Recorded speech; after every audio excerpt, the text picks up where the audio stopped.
Praise the lord. ఒక ఊరిలో uncle, aunty వాళ్ళిద్దరు పిల్లలు ఉండేవారు.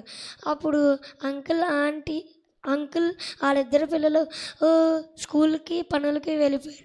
అప్పుడు ఆ ఆంటీ ఇంట్లో కూర్చొని పనులు చేసుకుంటూ ఉంటుంటే వాళ్ళ ఇంటి ఎదురుగుండా వీధి బల్ల మీద ముగ్గురు వచ్చి కూర్చుంటే అప్పుడు ఆంటీ వెళ్ళి, వీళ్ళేంటి ఈ టైంలో వచ్చి ఇక్కడ కూర్చున్నారని వెళ్ళి, బాబు రండి, మీరేంటి అన్నం టైంలో ఇక్కడ కూర్చున్నారు, అన్నం భోజనం చేద్దురు రండి అని అంటారు. అంటే మేము రాము, మీ ఇంట్లో మీ కుటుంబ సభ్యులందరూ ఉన్నప్పుడే మేము వస్తాం అంటారు. అప్పుడు ఆంటీ వెళ్ళి పనులు చేసుకునిద్ది అలాగే అని. అప్పుడు పిల్లలు అంకులు వచ్చేస్తారు సాయంత్రం కాలం. వచ్చేస్తే ఆంటీ ఇలా జరిగిందని చెప్తే అంకులు ఆంటీ కలిసి వెళ్ళి అడుగుదాం పదా అని వెళ్తారు. అడుగుదాం పదా అని వెళ్ళినప్పుడు రండి మీరు భోజనం చేద్దరు, మా కుటుంబ సభ్యులందరూ వచ్చారు అని అంటారు.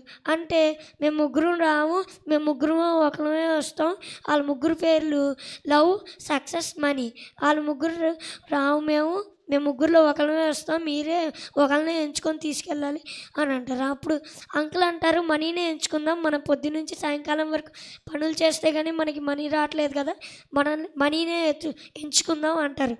అంటే ఆంటీ అంటుంది, మనీ ఎందుకులే అండి, మనం సక్సెస్ని ఎంచుకుందాం, ఎప్పుడు మనకి జయం ఉంటుంది అని అంటారు.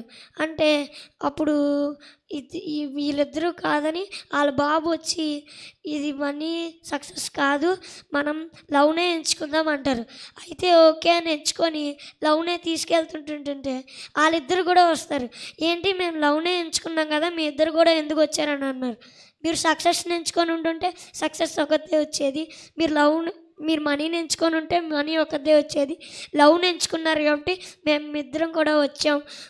లవ్ అంటే దేవుడు అంటే లవ్, అందుకే దేవుడు ప్రేమ స్వరూపి కాబట్టి దేవుడిని మనం ఆహ్వానిస్తే దేవుడితో పాటు అన్ని జయాలు మనతో వస్తాయి. Thank you. హల్లెలూయా. చక్కటి ఆలోచనతో కూడిన